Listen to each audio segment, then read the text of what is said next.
জানিস ভাই, আমার ঠাম্মা না আমাকে ছোটবেলায় গল্প শোনাতো, কিন্তু আমার ঠাম্মা তো ভাই মরে গেছে। আমাকে একটু গল্প শোনাবি যে আমি গল্প শুনে ঘুমাবো?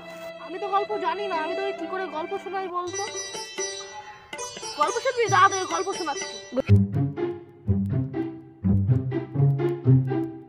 এই দাঁড়া দাঁড়া, এদিকে শুনে যা।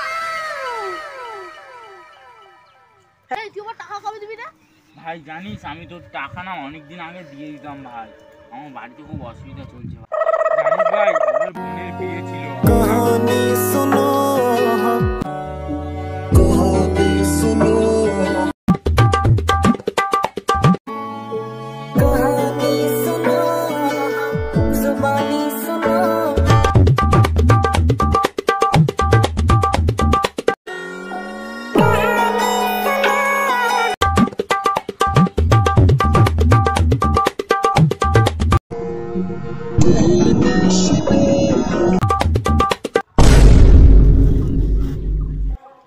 জানিস ভাই এই জন্য না আমি তোর টাকাটা দিতে পারি। তুই বাচ্চা